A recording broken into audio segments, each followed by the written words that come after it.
Voilà, Boker Tov à toutes. C'est un plaisir de revenir dans cette grande synagogue de Créteil pour ce séminaire qui, Baruch Hashem, est connu et reconnu, Baruch Hashem.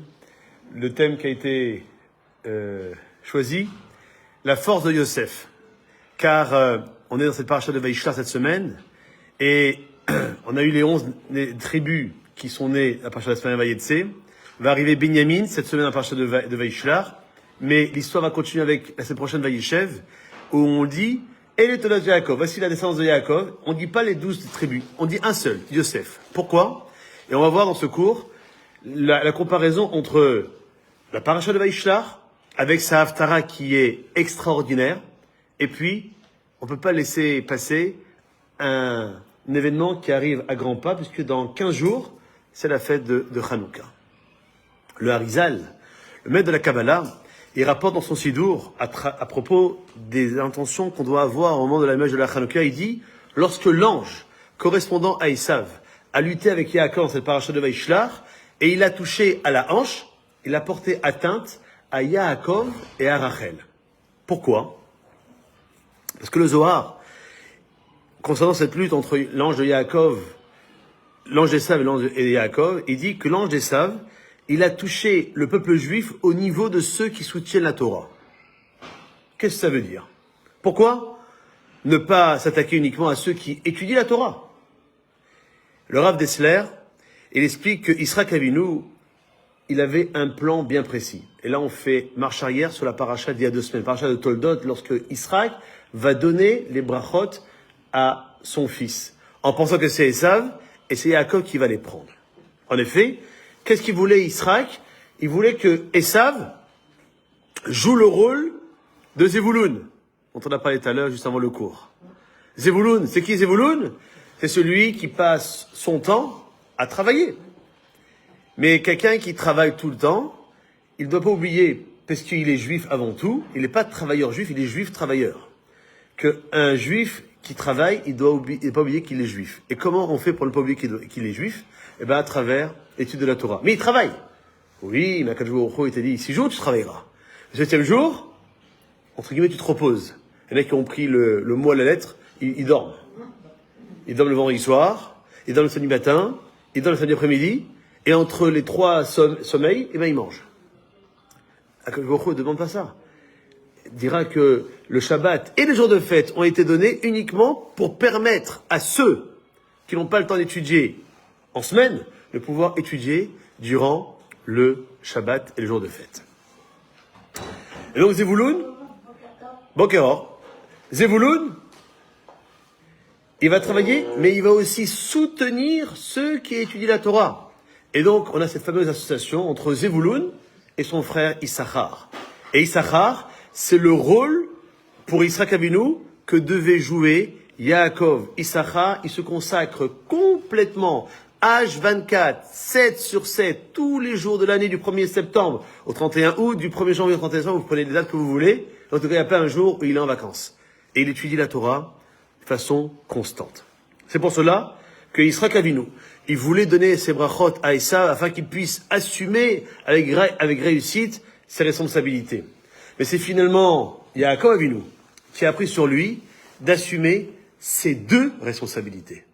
Non seulement de se consacrer entièrement à l'étude de la Torah, Titen Emet le Yaakov, dit le prophète Micha. Savoir que la signature de Yaakov, c'est le Emet. Comment on retrouve cette notion de Emet, de vérité? Pas dans les journaux, pas à la télévision, pas dans les films de science-fiction, mais uniquement dans la Torah. Et comme j'ai toujours ce plaisir à le dire, donc je le redis pour vous et aussi pour me faire mon propre kiff, c'est que le mot Emet, c'est la déclinaison de 2 mots. M, la mer par laquelle on vient dans ce monde. Emet, ce qui nous attend à 120 ans. Et entre le moment où j'arrive dans ce monde et au moment où je quitte ce monde, eh ben, je dois chercher la vérité. Et comment je la cherche la vérité? Eh ben, dans la Torah. Mais c'est aussi le fait que Yaakov Avinu, il va endosser une seconde responsabilité, de soutenir financièrement. En effet, Esav, il a refusé d'assumer sa responsabilité en méprisant le service divin. Parce que il a vendu son droit d'aînesse. Il n'a pas compris l'importance. Comme on dit l'aînesse, Bechora. Il a même lettre que le mot Beracha. La bénédiction. Il a dit la bracha, j'en veux pas. Donne-moi à manger. Ali Tidina Mina, donne-moi un plat de lentilles qui va me réchauffer, qui va me donner, qui va me remplir mon ventre. La bracha, c'est Walou. Et de ce fait, c'est Yaakov qui a reçu la bracha, la bechora, donc les brachot à sa place. Or, au départ, dans le plan divin, il était convenu que Léa, la fille de Lavan, la fille aînée, se marie avec Esav. Et la seconde fille, Rachel, avec le second fils de Israël, Yaakov. En fin de compte, et donc, qui c'est qui a donné naissance à Léa? Elle a accouché de qui? De Zévouloun. Donc, Esav, il aurait dû être le père. Et en fin de compte, Yaakov, il a pris donc, on l'a vu tout à l'heure, sur lui de prendre toute la responsabilité. Il a épousé Léa, mais il n'était pas destiné à l'assumer. De même, Rachel n'était pas destiné à partager avec Yaakov cette responsabilité. Hey, mon mari, je le veux. Pour moi, je le veux pas, même si c'est ma sœur. Et cette mitzvah avait donc chez Yaakov et Rachel un aspect, je vais dire, entre guillemets, artificiel, afin que Léa, alors que Léa y était destinée. C'est pour cela que dit le Harizal, que l'ange de Esav, dans la mesure où Esav avait refusé sa responsabilité, son devoir, ne vous pouvez pas s'attaquer au couple Yaakov et Léa, mais uniquement au couple Yaakov et Rachel. Esav a voulu non seulement se débarrasser de sa misva, mais aussi d'empêcher Yaakov de soutenir financièrement la Torah. Et c'est ce que, il faut pas oublier le thème, hein. La force de Yosef. Yosef, c'est le seul personnage dans la Torah qui est appelé Yosef Assadik. Pourquoi? On le verra la paracha la semaine prochaine.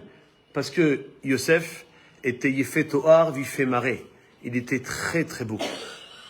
Il était grand, musclé, tunisien. Donc il avait toutes les qualités pour pouvoir attirer toutes les femmes. Et entre autres, il va attirer une femme. La femme de son maître Potiphar. Je pense que le texte va rentrer dans les détails qui pourraient dire, mais comment la Torah peut parler comme ça? Elle s'est déshabillée. Et elle a commencé à le déshabiller. Et n'importe quel homme aujourd'hui aurait cédé à la tentation. Lui, qu'est-ce qu'il a fait? Il a fui. C'est pour ça que le Teilim 114 qu'on récite à Pessah, qu'on récite dans le Hallel, Beset Israël, Misraël, comme c'est marqué là-bas, Ayam Ra'a Vayanos, la mer rouge, la mer des jonques, pour être plus précis, Ra'a, elle a vu, Vayanos, elle s'est ouverte. Qu'est-ce qu'elle a vu? Elle a vu la sidkout, la piété de Yosef. Comprendre que on doit suivre ce chemin-là. Hier soir, je disais dans un cours que j'ai donné à Saint-Mandé, que pourquoi ces parachutes arrivent au même moment que Hanouka. Parce que Hanouka, c'est quoi? C'est les Grecs. Qu'est-ce qu'ils voulaient les Grecs? C'est marqué dans l'Anissim qu'on récite à Hanouka, les Shakecham mitoratar, de nous faire oublier toute la Torah. Parce que les Grecs, ils veulent quoi? Qu'on ait une grande tête, la philosophie, mais qu'on ait aussi un corps svelte. Ce sont eux les maîtres des Olympiades.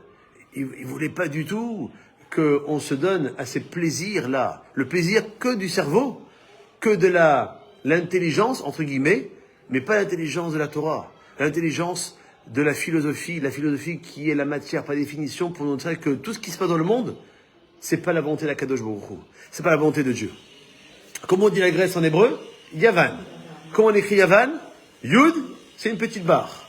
Puis après, il y a un vav, une barre qui est un peu plus grande, pour arriver au nom de ce fil qui a encore une barre encore beaucoup plus grande.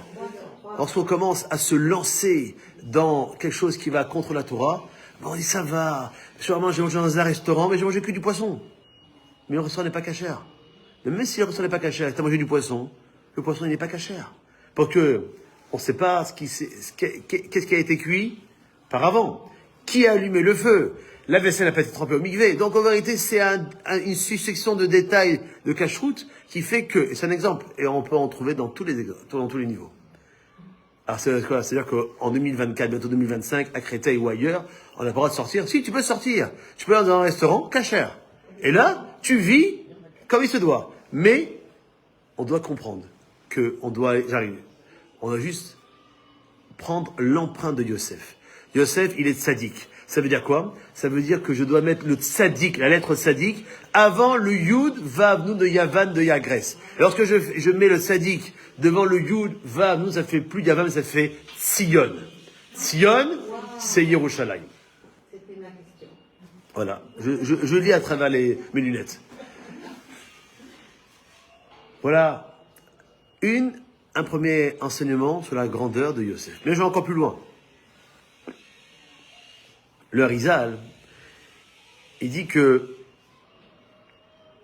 par ce coup que l'ange de Esav a donné à Yaakov, en vérité, le Harizal, c'est la Kabbalah, donc c'est un peu plus musclé, mais on va essayer de comprendre gentiment.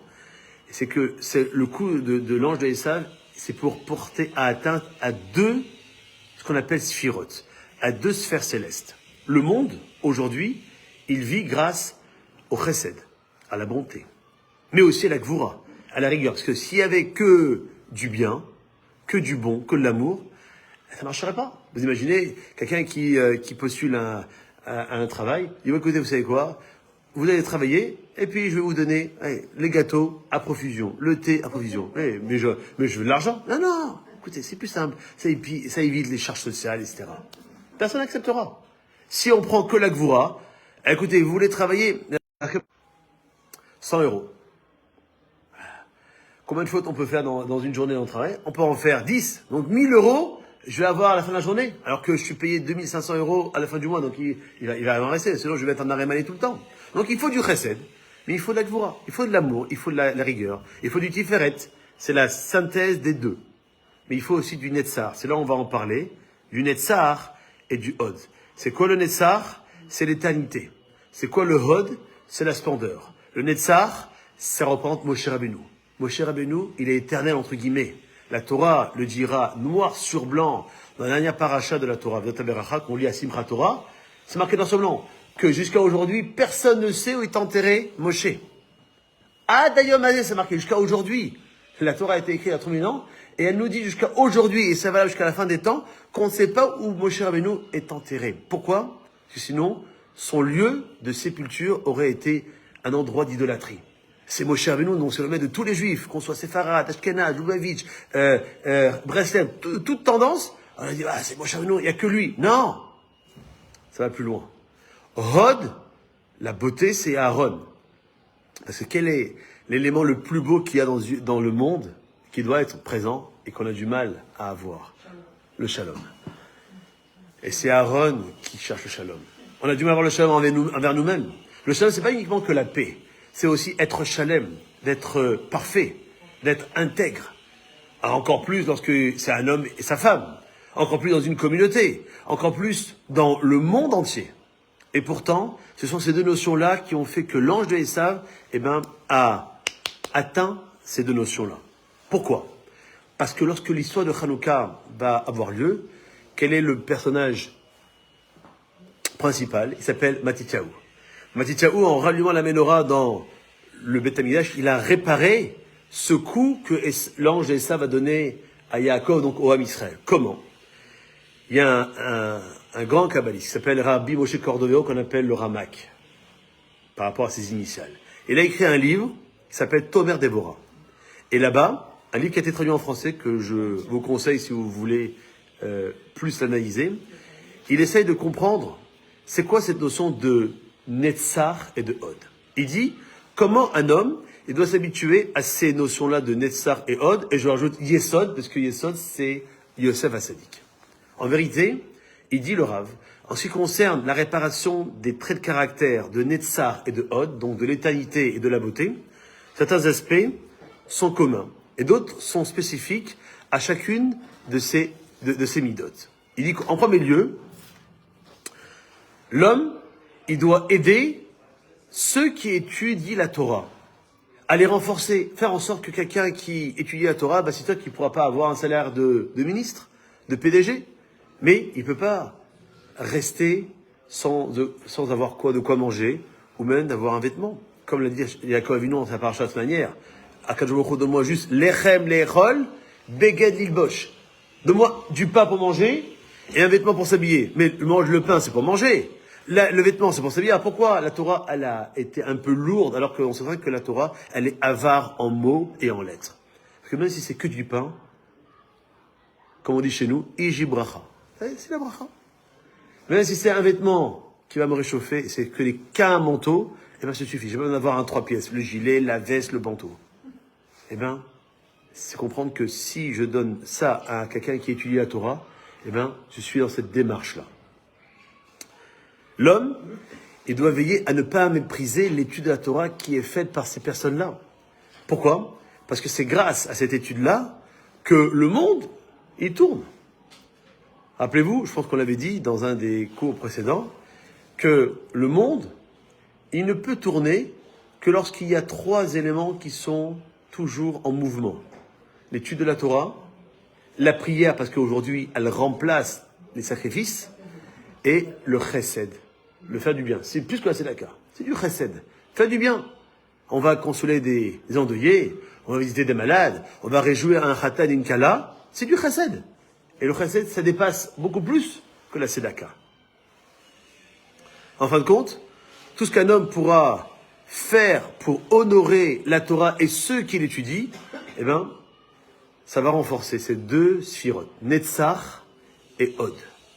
Et le Zohar, il nous avait dit quoi au début du cours ? Que Esav, il s'est attaqué à ceux qui soutiennent la Torah. Pourquoi ? Et le Harizal, il nous dit que Esav, il a porté atteinte à ces 2 notions-là, Netzach et Od, représentées par Yaakov et Rachel. Oui. Aussi, et comme je ne vais pas faire un cours de Kabbalah, donc je vais m'arrêter à des choses qui peuvent être faciles d'accès pour chacun d'entre nous. Et donc par rapport à ce qu'a dit le Tomer de Déborah, le Rabbi Moshe Cordovero, ces 2 enseignements, ils sont identiques. Ils nous permettent de comprendre à quel niveau l'ange, il a porté son coup. La Gemara, le Talmud nous rapporte dans Maseret Shabbat, page 21, qui est la seule page de tout le Talmud qui nous parle de Hanouka. Il nous dit, ils n'ont trouvé qu'une fiole d'huile, qu'on appelle Pach Shemen, avec la Khatima, le sceau du Kohen Gadol. D'habitude, on aurait dû utiliser cette notion de Kad Shemen, une cruche d'huile. Pourquoi la Gemara a dit Pach, une fiole? Alors, Rachamim explique que Pach, ça s'écrit P et Chaf Sofit. C'est quoi P? C'est la bouche. Chaf, c'est Kaf. C'est quoi Kaf? C'est la paume.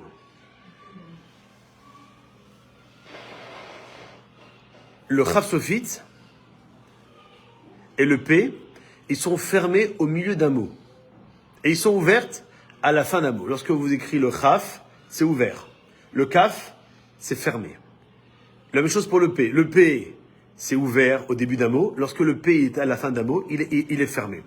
Pour montrer que quoi? Qu'on doit toujours avoir par le P, la bouche fermée, et le Chaf, le Kaf, la main qui soit ouverte. Conclusion, pour être plus synthétique, il faut parler peu et agir beaucoup. Et c'est ça le message, pourquoi la Gemara a bien dit, elle n'a pas dit Kad, une cruche d'huile, mais par Shemen, une fiole d'huile.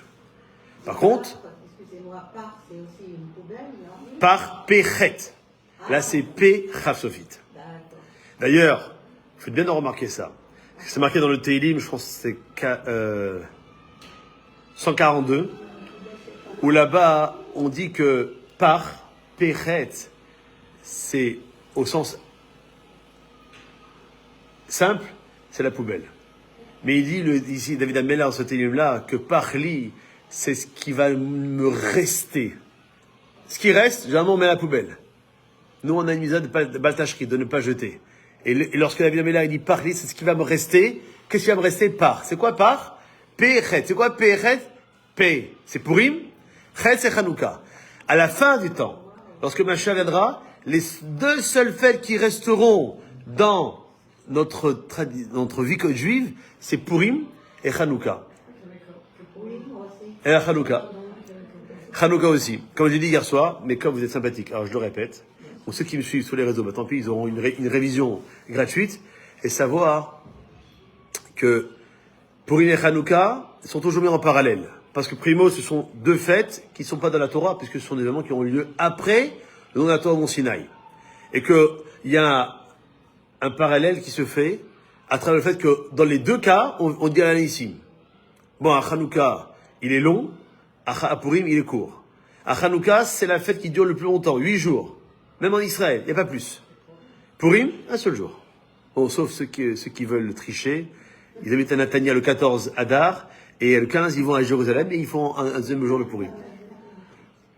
Purim, le nom d'un Megillat Esther, le nom de Dieu n'apparaît pas. À Hanouka, Hachem y est. C'est pour ça qu'on fait le Hallel à Hanouka. À Purim, on ne fait pas le Hallel. À Purim, il y a beaucoup de misotes.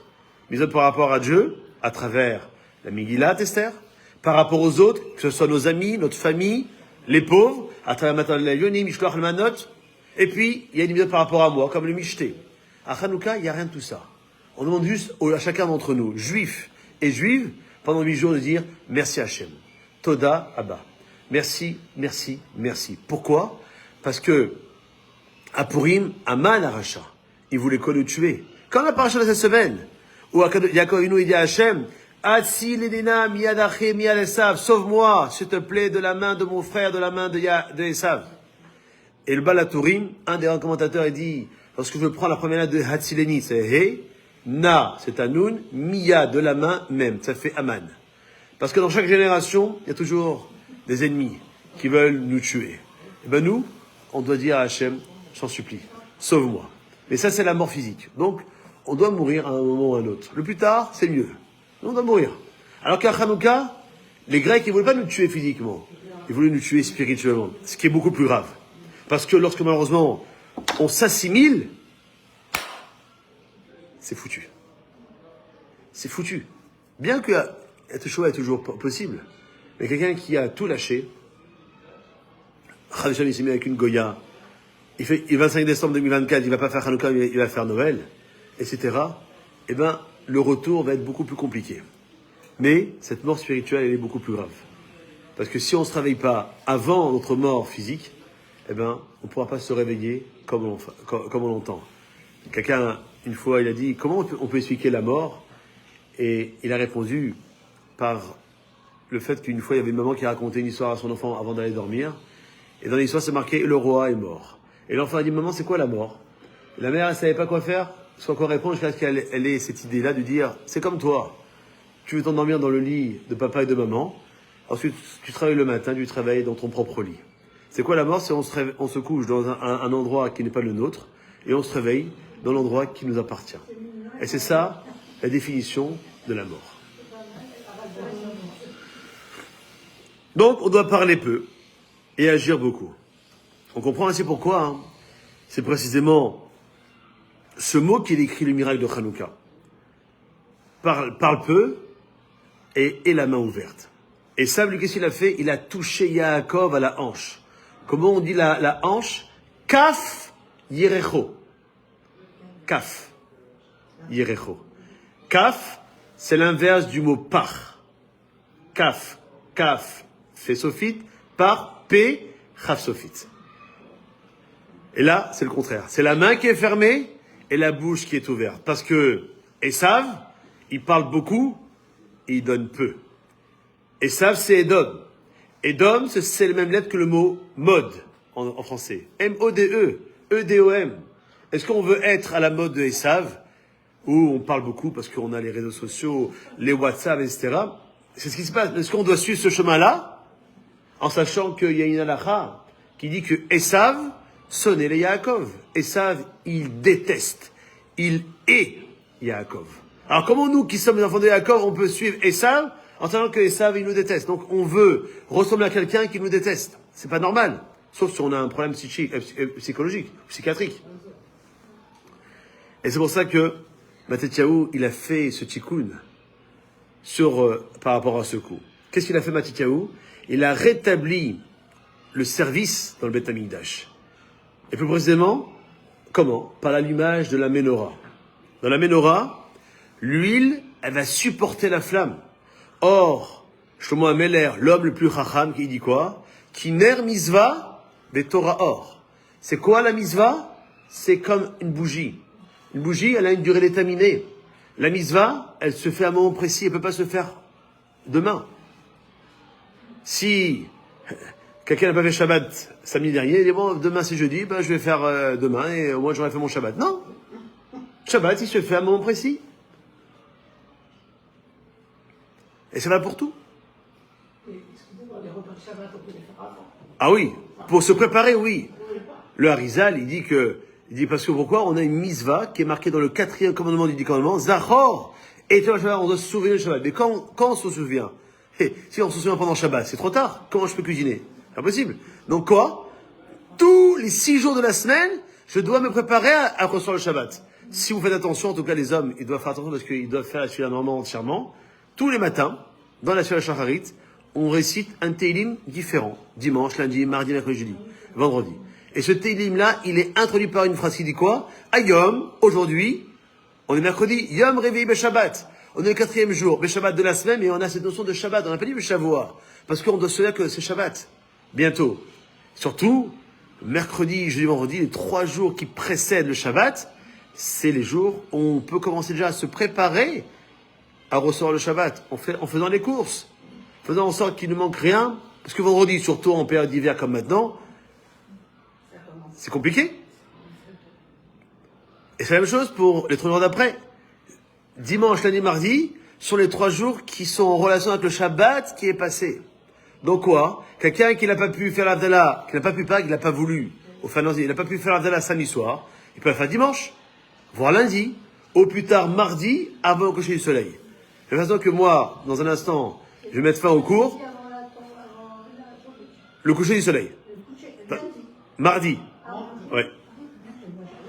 Alors que quelqu'un, comme moi, je ne vais pas vous voir demain ou vendredi, je peux tout de suite vous dire Shabbat Shalom. Parce qu'on est déjà dans les préparatifs du Shabbat. Non, lundi, mardi, non. Mercredi, oui. Voilà. Non? Mardi soir, c'est la tombée la nuit, donc on est déjà un mercredi. Ça, c'est Mitzvah. Kina Mitzvah. Mais Torah, or, la Torah, c'est la lumière.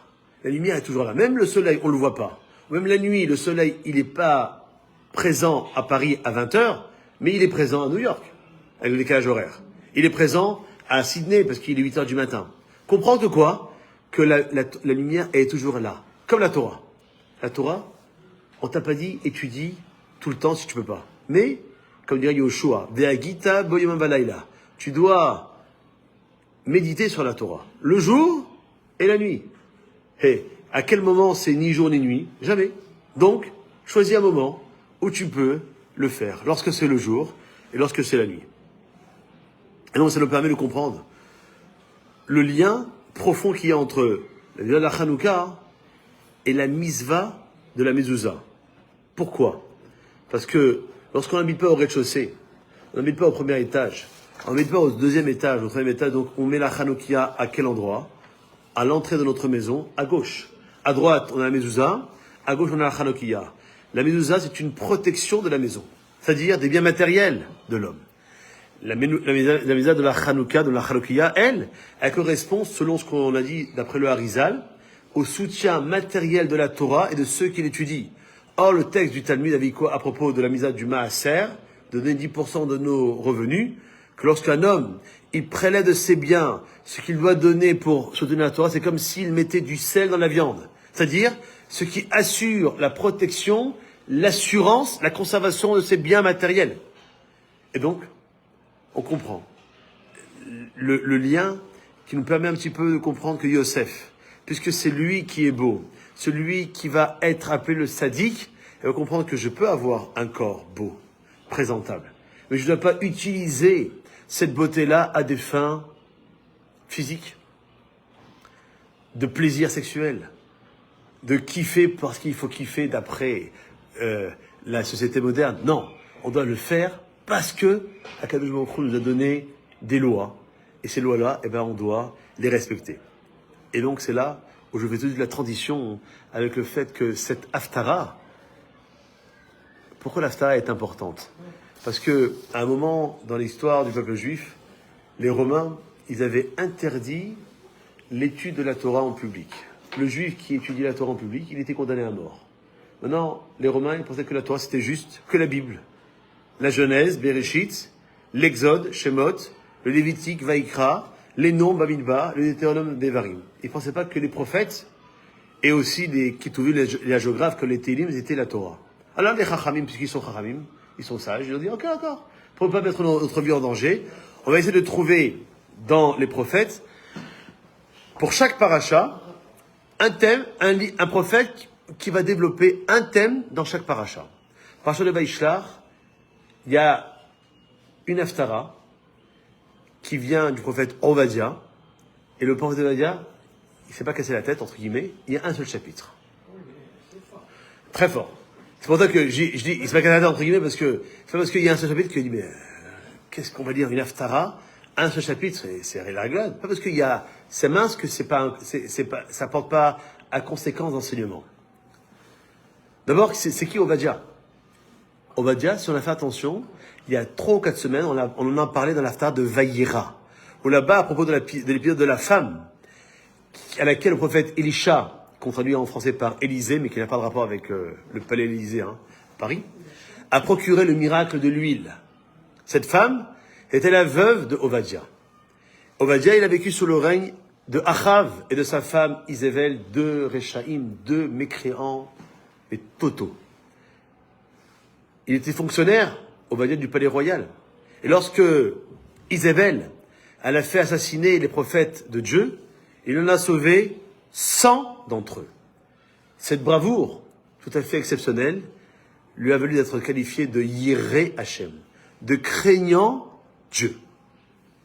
C'est ce courage, cette obstination à proclamer la vérité qui explique que Ovadia a été choisi pour prophétiser la chute de Édom, dont, dans cette paracha de Vaïshlach, le dernier chapitre, on va parler que de la descendance de Esav, donc Édom. 11 enfants. Yaakov, il en a eu 11 en Vaïssé, on a rajouté le 12e avec Binyamin dans cette paracha de Vaïshlach. La Gemara, Maseret Sanhedrin, page 39 à Moudbet, nous enseigne que Ovadia était un converti. De quelle origine? Édomite. Waouh. Et la Gemara dit quoi? Je traduis. Qui viennent Ovadia, qui a habité chez 2 impies, Achav et Isével, et il ne s'est pas laissé endoctriner par eux, et qui reçoivent sa récompense en prophétisant au sujet de Esav, qui habitait chez 2 sadikim, Israq et Rivka, et Esav n'a pas suivi les enseignements de ses parents. Qu'est-ce qui se passe? Au début de l'Haftarah, le prophète, il avertit Esav que sa chute, elle est inéluctable. Inutile pour lui de vouloir se réfugier dans les cachets les plus inaccessibles. Akadosh Baruch Hu viendra l'en déloger pour le punir. Tout son savoir dans l'art de faire la guerre l'abandonnera. C'est ce que Akadosh Baruch Hu reproche surtout à Esav. C'est d'être resté insensible à l'oppression dont souffrait sous ses yeux le peuple juif. Et là, c'est la phrase qu'il faut retenir de l'Haftarah qui est la plus forte, entre guillemets la plus belle et la plus synthétique. Le texte dit Ve'aya bet Yaakov esh uvet Yosef le'ava uvet Esav la cache. Il faut savoir que dans toute la Torah, dès qu'on utilise cette notion de Ve'aya, c'est la shon, c'est un langage de simcha, de joie. Vayehi, un langage de malheur, de galère. Ve'aya, un langage de bonheur. Quel est ce bonheur-là? Bet Yaakov Esh, la maison de Yaakov sera un feu. Bet Yosef, la maison de Yosef Le'ava sera une flamme. Bet Esav, la maison de Esav sera la cache de la paille. Et le maître nous dit dans le Midrash que il nous est transmis de génération en génération que Esav ne tombera que par l'intermédiaire des enfants de Rachel. Et Rachel, elle a eu que 2 enfants. Yosef et celui avec lequel avait quitté ce monde, Binyamin, dans cette paracha de Vaïshlar. Or là, le texte précise bien Yosef. Pourquoi Yosef est-il le seul à pouvoir venir à bout de Esav?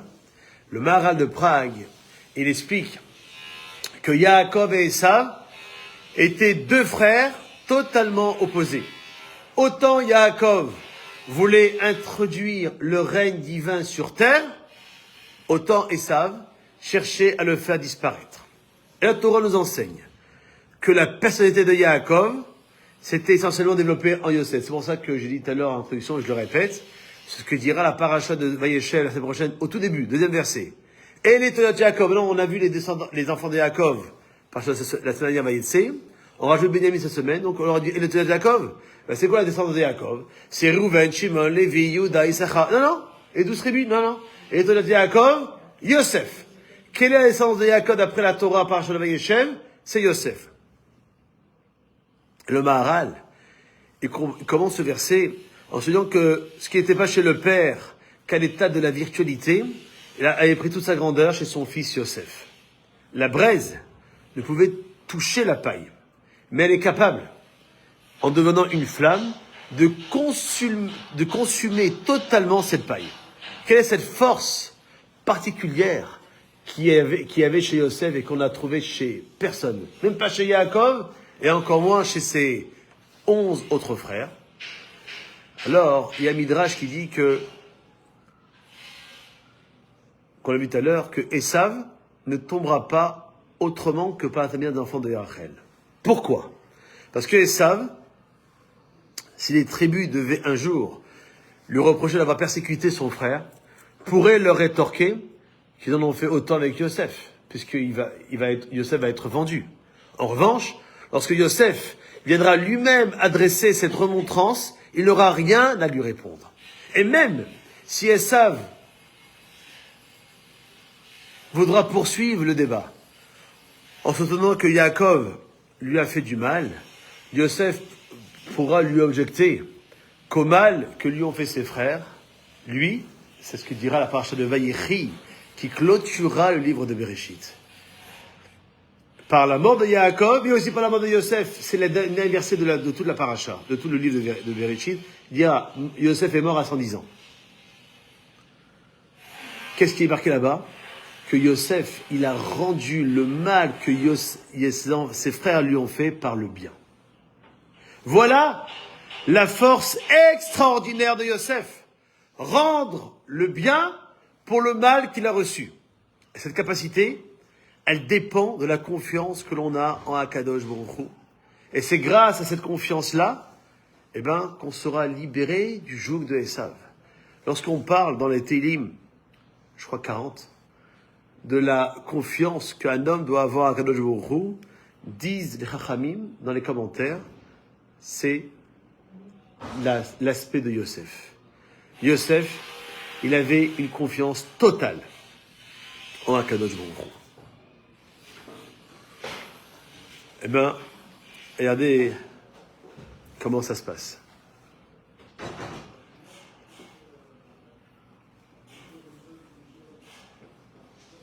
Parce qu'on est au milieu du livre de Bereshit. Regardez comment les commentateurs, ils nous donnent la trame de ce qu'est le livre de Bereshit.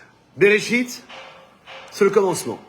On est tous arrivés dans ce monde. Je ne sais pas si on le voulait ou pas, mais en tout cas, Akadosh Baruch Hu, il nous a envoyé. Un enfant qui a du mal à sortir du ventre de sa mère, c'est parce que sa neshama, elle ne veut pas descendre. Akadosh Baruch Hu force cette neshama à descendre, parce que tu n'as pas le choix. Ce corps, il doit sortir. Mais un corps, il ne peut pas être vivant s'il n'y a pas de neshama. Et tout le but d'un être humain, c'est savoir qu'on a un corps à qui on doit donner à manger, à qui on doit donner du moment de repos, à qui on doit donner tous ses besoins physiques, élémentaires. Mais on ne doit pas oublier l'essentiel. C'est la neshama. Donc Bereshit, c'est le commencement qui valable pour chacun d'entre nous. Qu'est-ce qu'il y a après Bereshit? Il y a Noach. Noach, c'est la noire. C'est quoi la noire? Dès qu'on arrive sur Terre, en tant que bébé, on se repose. On va pas directement aller au charbon. On se repose. On mange, on boit, on fait ses besoins. On mange, on boit, on fait ses besoins. Et c'est H24 comme ça. Chose qu'à un moment, on va grandir. Lorsqu'on va grandir, alors qu'est-ce qu'il y a après Noach? C'est l'Er Lecha.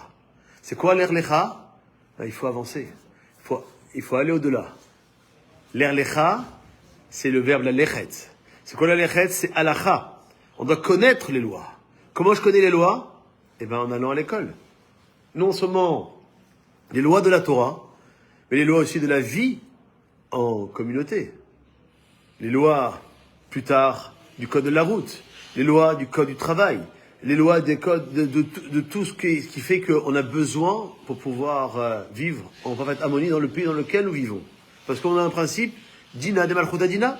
La loi du pays, c'est la loi. Et on ne peut pas s'en exonérer parce que je suis juif religieux, donc il n'y a que la Torah qui m'apporte. Non. Parce que la Torah elle-même te dit que le pays dans lequel tu vis en France ou ailleurs, tu dois respecter là où tu habites.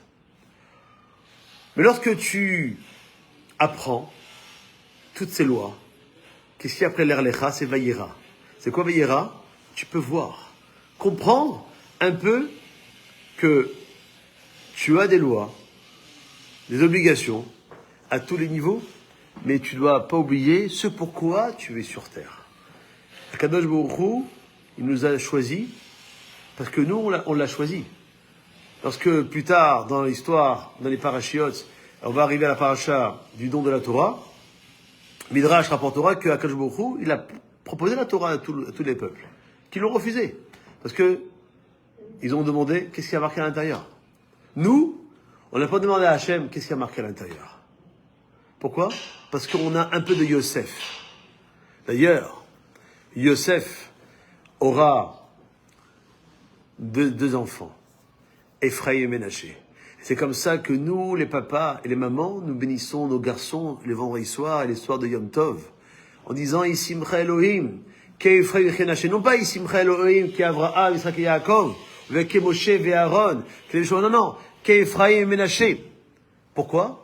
Parce que ces deux enfants sont les premiers frères où il n'y a pas eu de dispute entre eux. Pourquoi? Parce que Yosef leur avait inculqué que même si vous voulez vous faire du mal, ça ne servira à rien. Donc, échangez le mal pour le bien. Alors, si Ephraïm avait fait du mal à Ménaché, Ménaché aurait fait du bien à Ephraïm.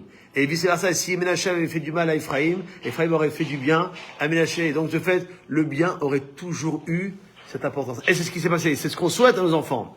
De toujours être dans cet échange de bien, l'un et les autres, ou bien les uns, les autres si on a un nombre d'enfants important.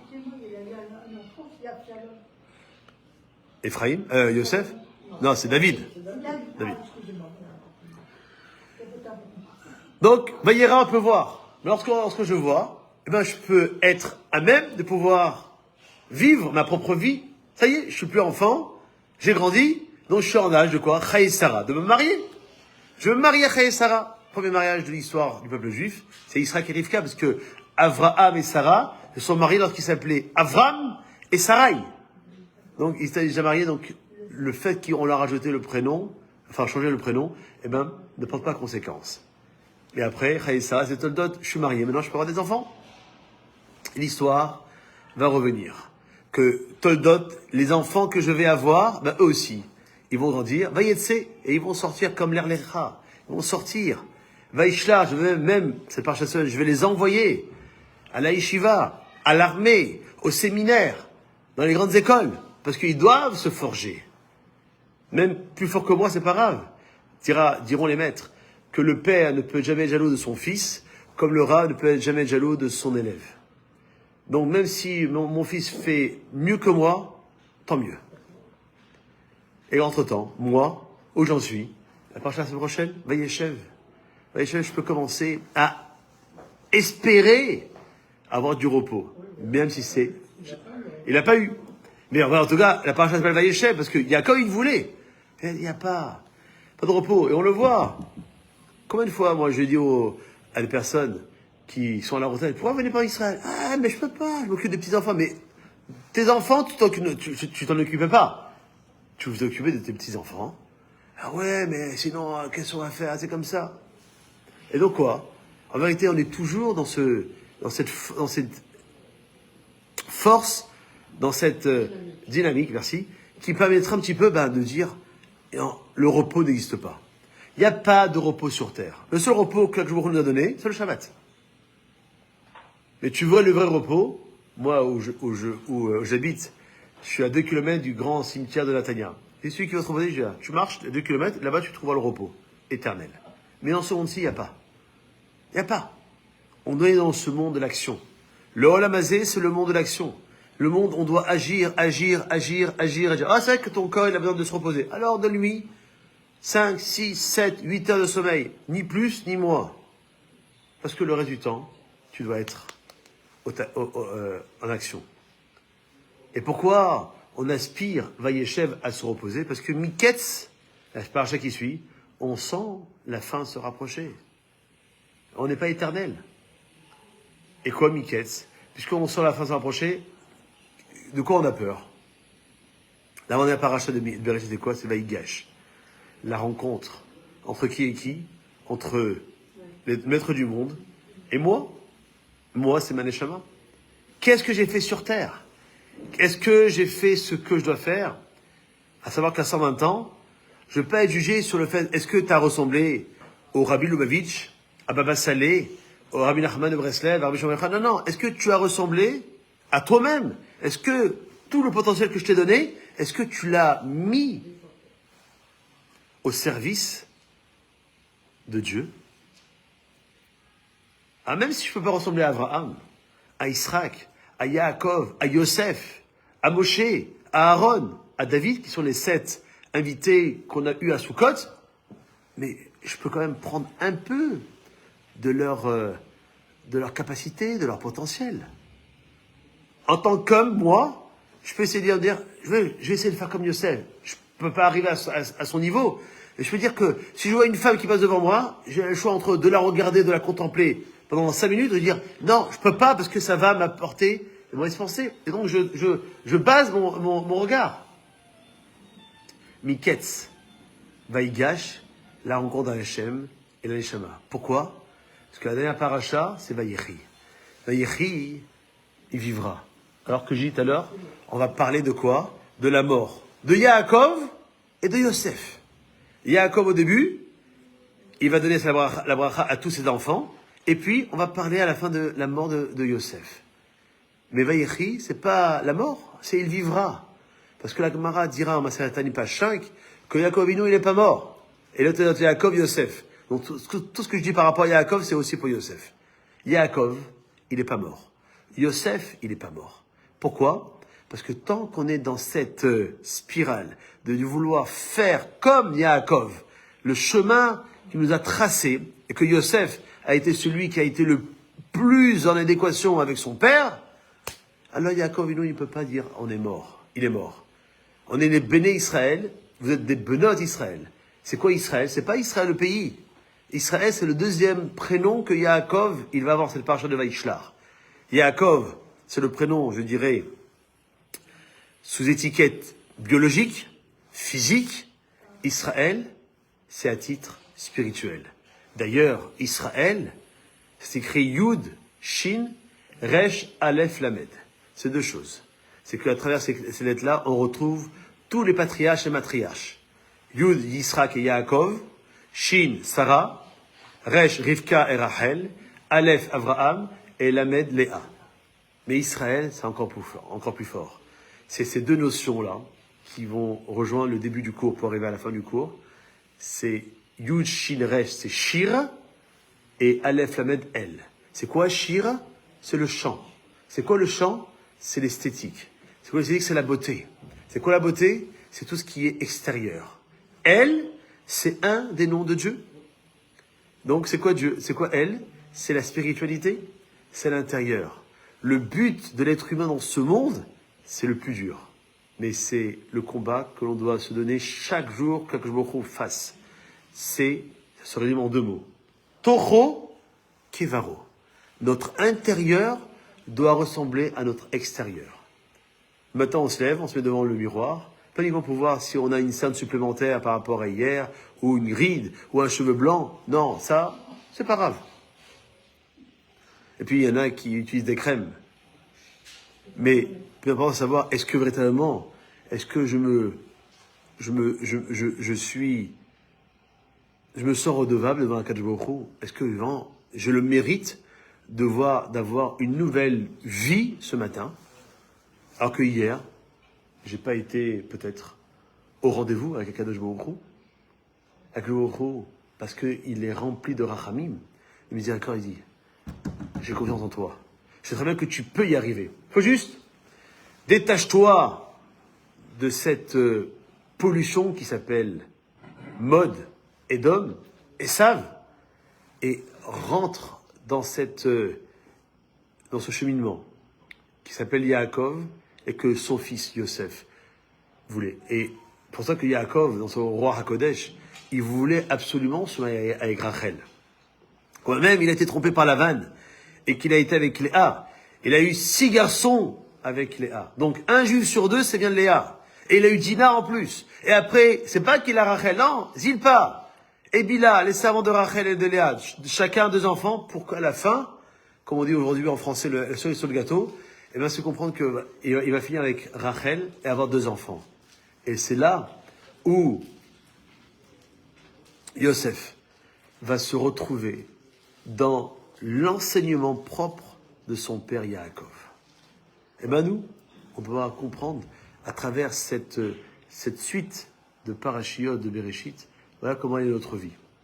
Et je peux même vous dire que ce que Bereshit, c'est le livre où il n'y a pas beaucoup de misot. Il y en a 2 positives qu'on a vues. Première, dans Bereshit, d'avoir des enfants, de faire des enfants. La deuxième, on l'a vu dans l'Erlecha, de faire la Brit Mila. Et la troisième, elle est négative, c'est celle qui a cette partie de Vishla, de ne pas manger le nerf statique d'une bête. Et cette trame, on la retrouve dans Devarim, puisque Devarim, c'est la répétition de la Torah. Devarim, c'est quoi les choses? C'est quoi la définition de la vie juive? Qu'est-ce qu'après Devarim va être Hanan? Dans la vie, il faut prier. On peut ne pas savoir étudier la Torah, on peut avoir du mal à faire du chesed, mais prier, on a besoin. Pourquoi? Parce que sans Akadosh Baruch Hu, je ne peux rien faire. Je peux avoir le plus grand des médecins. Si je ne prie pas Hachem, le médecin, il ne pourra pas arriver au but qui est recherché pour ma maladie. Alors non, je dois passer en justice. Je peux prendre le plus grand avocat. Si j'invoque pas Akadosh Baruch Hu, ça marche pas aussi. Je peux aller voir le plus grand des rabbins en Israël. Je vais demander à Rabbi, il faut une bracha. Mais si je n'introduis pas Hachem dans ma vie, la bracha, elle est dans un verre où il y a un trou au fond. Donc je vous mets, ça coule de l'autre sens. Donc il faut prier. Lorsque je prie, va être Hanan. Alors qu'est-ce qu'il y a après va être Hanan? Il y a Ekev. C'est quoi Ekev? Le talon. Quoi? Il faut marcher. Comme tout à l'heure, l'Erlecha, Vayetse, il faut sortir, il faut bouger. Ekev, pourquoi je dois bouger? Parce que Re'e, Vayera, je dois pour voir. Je peux pas rester. Quelqu'un qui m'a dit une fois Shabbat dernier, il m'a dit, non mais bon, Arabe, si je reste chez moi, vitre fermée, je vois personne, je fais aucune faute. Je fais c'est pire. L'oisiveté, la passivité, c'est le plus grand kérosène pour le Yetzer Hara. Parce que je fais rien, mais je vais penser qu'à des choses noires. Non, mais si on reste enfermé et qu'on s'occupe, on ne pense pas à des choses noires. Oui, on s'occupe. Donc, je vais ouvrir ma fenêtre. Je vais aérer. Je vais quand même voir un peu quel temps il fait. Par exemple, moi, je reste au Shabbat. Je n'ai pas la possibilité de sortir à cause des corps, des tables, Ouais. Je lis. Toute la journée, je lis. D'accord. Je lis et je lis. D'accord. Mais vous lisez pas avec obscurité totale, sinon vous pouvez pas lire. Il y a bien une lumière. Moi, je parle de quelqu'un qui fermait tout et dit, comme ça, moi, je vois pas ce qui se passe à l'extérieur, et je vis comme cela dans le noir, au moins je ne serai pas fauté. C'est la plus grande erreur. La Torah nous dit, Re'e, il faut voir. Pourquoi Re'e? Qui s'appelle Re'e Shoftim. Afin que je sois capable de juger. Qu'est-ce que je dois prendre de l'extérieur? Qu'est-ce que je dois pas prendre? C'est pour ça que je mets une mezouza. Parce qu'une mezouza, elle me permet de quoi? Lorsque je rentre chez moi, de savoir qu'il y a des choses qui ne doivent pas rentrer de l'extérieur dans ma maison. De la même façon que lorsque je vais sortir, eh ben, la mezouza, elle est à ma gauche. La gauche, c'est le djinn. C'est-à-dire que je dois faire en sorte que ce qu'il y a dans ma maison, ce que j'ai appris, l'éducation que j'ai reçue, eh ben, elle doit me forger une certaine rigueur pour que lorsque je vais aller dehors, je ne sois pas attiré par cette mode Edom, Esav. Shoftim. Jugé pourquoi? Parce que qu'est-ce qu'il y a après Shoftim qui t'aide? Je vais sortir. Sortir en guerre. Contre qui? Contre mon Yeserara. Qui va me pousser à aller là où je ne dois pas y aller. Et qui t'aide, ça bougera, ça arrivera à Kitavo. Parce qu'à un moment ou à un autre, on devra tous se rendre en Israël. Tous. On ne pourra pas dire, non, je veux rester. Il n'y a pas. Parce que la fin du monde, elle se fera pas. Et le prophète, on va dire, lui dit dans l'Haftarah, il parle de Sarfat, de la France, de Sfarad, de l'Espagne. La France, parce que c'est l'emblème même de l'Europe actuelle. Et Sfarad, l'Espagne, c'est l'emblème même de l'Orient. En tout cas de l'époque. Et donc quoi? On va tous se retrouver en Israël. Kitavo et Lahares. Et lorsqu'on sera tous en Israël, après Kitavo, Nisavim, on sera tous debout devant un Kadosh Baruch Hu pour recevoir et accueillir le troisième Betamikdash, le troisième temple, qui sera reconstruit et qui sera éternel. Et donc là, Vayeler, on pourra avancer vers cette rencontre tant attendue de la Shekhinah qui, elle aussi, la présence divine qui s'est exilée comme nous depuis plus de 2000 ans. Afin de quoi? À Azinou, à un paracha pour écouter, toutes les recommandations qu'on doit avoir pour cette nouvelle vie. Et c'est ça qui nous aboutira à la fin de la Torah, la bracha que Moshe Rabbeinu a donnée. Et dans cette bracha que Moshe Rabbeinu a donnée, pour Yosef, parce qu'on doit parler de Yosef pour conclure, il compare Yosef à un shor, à un bœuf. Le bœuf, il laboure. Et quoi? Je vais vous faire comprendre que ce n'est uniquement à la force de ton poignet, en retroussant tes manches, que tu vas travailler et tu vas réussir. C'est l'idée qui est fausse. Yosef vient de dire, il faut travailler, mais il faut surtout pas oublier que c'est Akadosh Baruch Hu qui détermine si tu vas avoir la slacha ou pas. La slacha, la réussite, ça s'écrit Tzadik, Lamed, Het, He. Il y a deux He, au début et à la fin, pour dire que Dieu doit être, lorsque je vais commencer à travailler, je vais finir à travailler. Et lorsque je mets Dieu dans mon travail, les lettres qui restent au milieu, Lamed, Chet, Tzadik, ça fait Lachatz. Il n'y a pas de Lachatz. Il n'y a aucune pression. Pourquoi? Parce que le il est là et qu'il voit que tu travailles sérieusement, cachère, propre, et donc tu n'as aucun souci à te faire. Fais ce que tu vas faire contre travail. De tes vies dans ton travail, occupe-toi de ta maison. Va aider ta femme, va faire les courses, fais les devoirs avec tes enfants. N'oublie pas d'aller étudier la Torah, de prier, etc.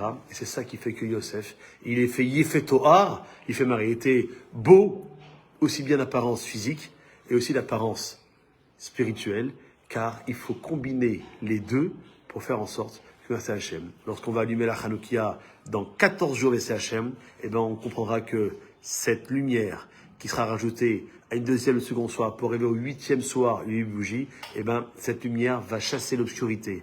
Ce Rocher, dont le Midrash dit, dès le second verset de la Torah, Ve'ares aïta tohu bavu ve'choshal peneteom, que la terre était tohu bohu, il y avait l'obscurité qui planait sur la surface de l'abîme. Et le Midrash dit que tohu, c'est une expression.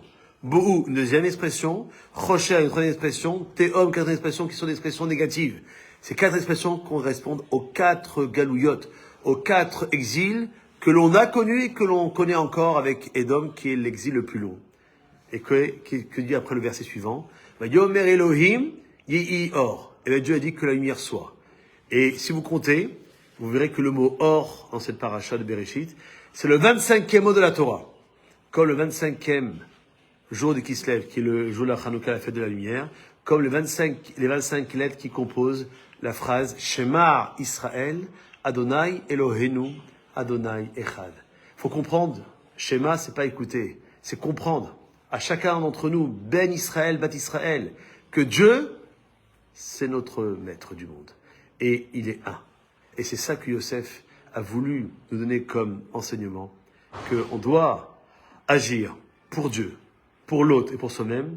On ne doit jamais oublier que Akadosh Baruch Hu, il est avec nous, tamid, de façon continuelle. Comme la bougie de la lumière de la menorah sera toujours allumée éternellement. Alors on espère que ça se passe rapidement avec le Beth Amikdash qui sera reconstruit. Bimira be'amenu, amen, Kenny Rasson. On va dédier ce cours pour la réflexion de tous les malades d'Israël et entre autres pour Caroline Lemos, c'est ça?